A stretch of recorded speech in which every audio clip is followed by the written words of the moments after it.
Bonjour mesdames et messieurs, je vais vous présenter l'évaluation de la file active des personnes vivant avec le VIH prise en charge dans le bassin d'Oyapock dans le cadre du projet OCS. Je suis Aristide Njitari Oufon. Plan. Nous allons suivre le plan suivant. En grand 1, introduction. Grand 2, le projet OCS, Oyapock Coopération Santé. Grand 3, présentation de l'étude. Proprement dite, on va présenter l'objectif, matériel et méthode. En 4, nous allons parler des résultats obtenus. En 5, discussion et conclusion. Et puis, enfin, en 6, les perspectives. En introduction, la Guyane française, environ 84 000 km² et une population de plus de 285 000 habitants en 2020, présentait une incidence élevée au VIH atteignant 81,7 pour 100 000 habitants en 2019. Le bassin d'Oyapock, zone de frontière entre la France et le Brésil, constitué des populations précaires et éloignées des grands centres urbains. De part et d'autre du fleuve Oyapock, on a la ville de Saint-Georges d'Oyapock, du côté guyanais, avec une population estimée à 4 500 habitants, et la ville d'Oiapoque au Brésil, 30 000 habitants. Les deux villes sont reliées depuis 2017 par un pont. Le projet OCS, en 2. Le projet Oyapock Coopération Santé a été mis en place en 2017 autour de 3 axes, dont la prévention et la prise en charge des infections sexuellement transmissibles, notamment le VIH. Le projet OCS implique 3 acteurs majeurs de 2 côtés de la frontière. On a l'association ID Santé qui coordonne le projet, le centre hospitalier de Cayenne et l'association d'EPAC Fronteria. Depuis sa création en 2017, le suivi de patients n'était pas possible à Oiapoque, au Brésil. De plus, à Saint-Georges, on n'avait que 2 médecins généralistes non lusophones, ce qui compliquait la prise en charge. Pour pallier à ce problème, l'équipe soignante du projet OCS a été mise en place. Elle comprenait un infectiologue à mi-temps chargé de rechercher les patients perdus de vue, ainsi qu'une infirmière gestionnaire de cas et 2 médiatrices associatives sur place. En plus, des missions mensuelles étaient effectuées par un infectiologue dédié afin d'assurer le suivi régulier et complet des patients. À partir de mars 2019, nous assisterons à la mise en place d'un suivi médical pour les personnes vivant avec le VIH à Oiapoque au Brésil. C'est la première ligne. Désormais, les patients résidant à Oiapoque qui seront bien contrôlés sur le plan immunovirologique seront transférés vers cette première ligne.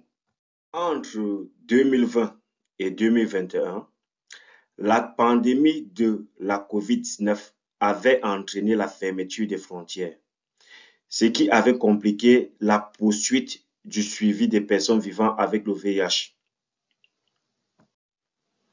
Toutefois, grâce à l'accompagnement associatif et à l'obtention d'autorisations spéciales de traverser la frontière pour les patients chroniques, le suivi des personnes vivant avec le VIH avait pu être maintenu.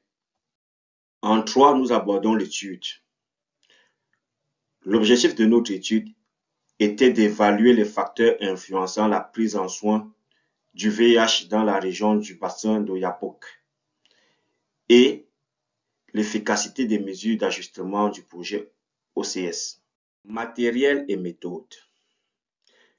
L'étude menée est une étude rétrospective visant à évaluer la file active des personnes vivant avec le VIH à la frontière franco-brésilienne sur une période allant du 1er janvier 2017 au 24 avril 2023. Cette étude comprend l'analyse des données démographiques, les données relatives au VIH ainsi que les données de suivi clinique et biologique des patients. On avait extrait les données de la base de données CIV2, qui est le logiciel de suivi des patients de CDPS. Pour l'analyse des données, on a utilisé le diagramme de Sankey pour visualiser le parcours des patients et des modèles logistiques mixtes afin de décrire la charge virale et évaluer le risque de rupture de suivi.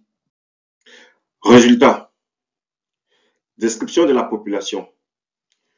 Notre échantillon était constitué de 140 patients, âgés en moyenne de 44 ans. 54% étaient des hommes. 52% de notre échantillon avaient fait leur première consultation après la mise en place de la première ligne. Sur cette figure, on a le parcours des patients en fonction des consultations cliniques. Il est illustré par des points alignés horizontalement, représentant les différentes consultations d'un même patient.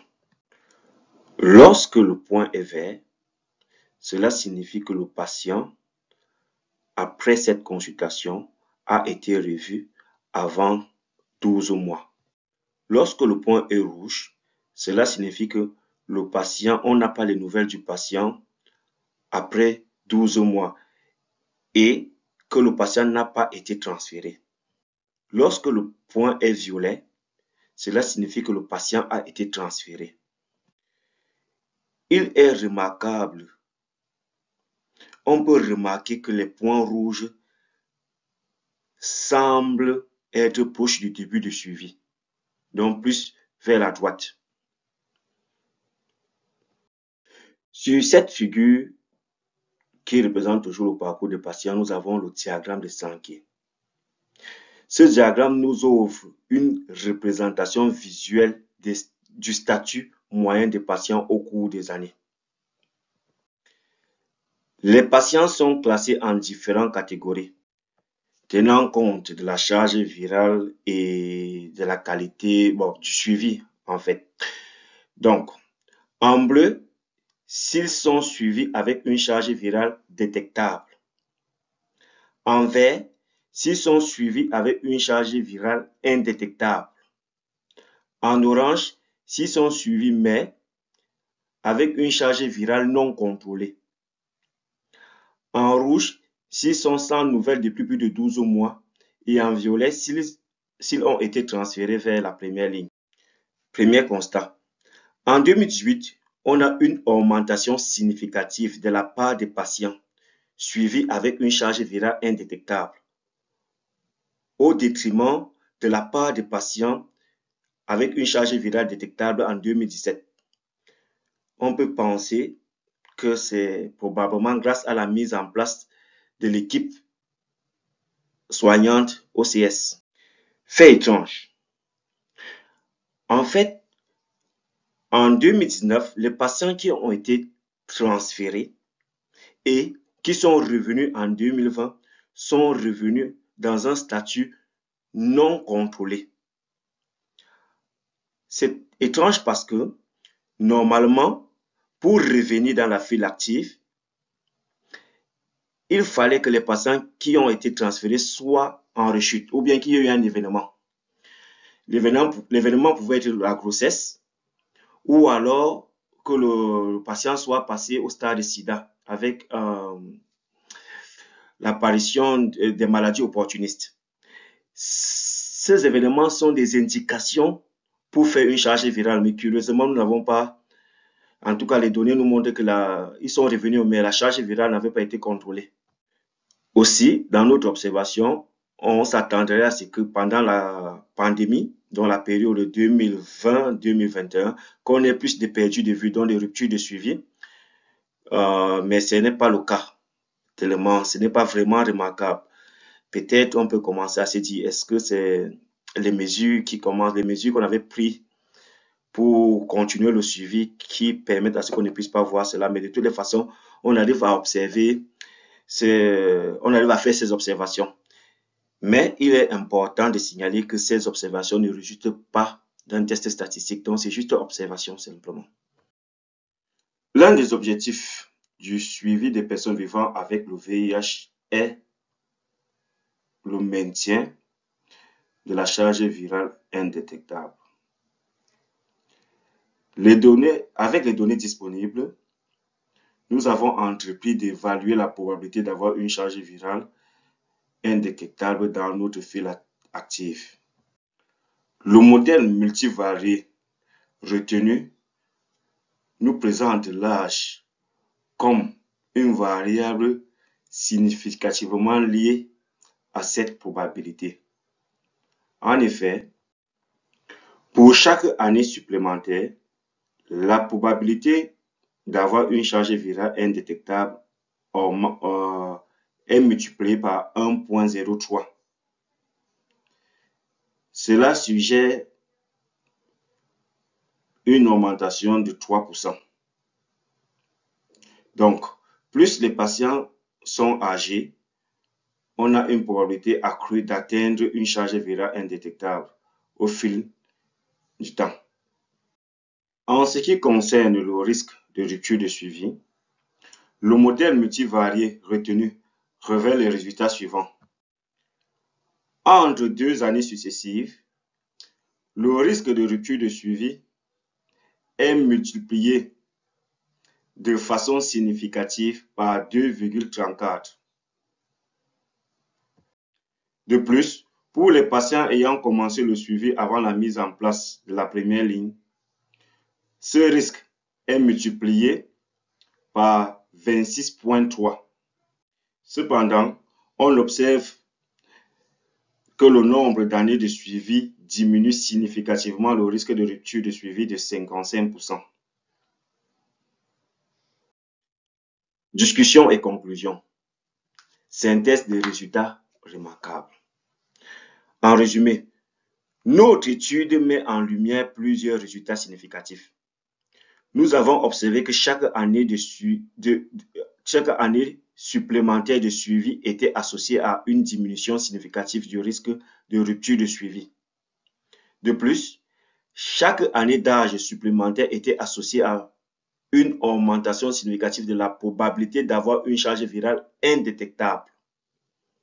Enfin, les patients ayant commencé le suivi après la mise en place de la première ligne à Oyapoke présentaient un risque de rupture de suivi moindre.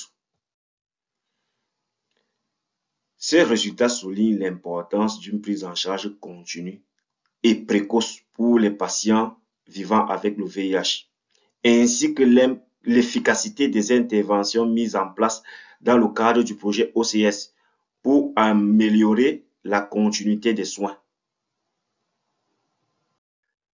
De cette étude, il en ressort que le projet OCS a considérablement amélioré le suivi des personnes vivant avec le VIH à la frontière.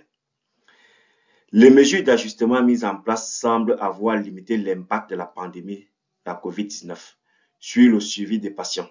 Cependant, le taux de patients au stade SIDA reste élevé et le nombre de patients dont la charge virale est indétectable est inférieur aux objectifs fixés. Dans les perspectives futures, 3 points essentiels.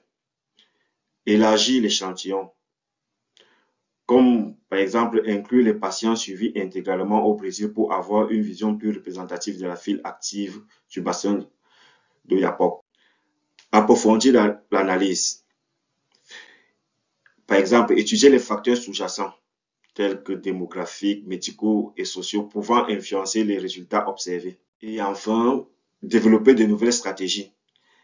Explorer des interventions ciblées pour limiter les perdus de vue et améliorer le suivi, comme par exemple un service de soutien face aux problèmes socio-économiques.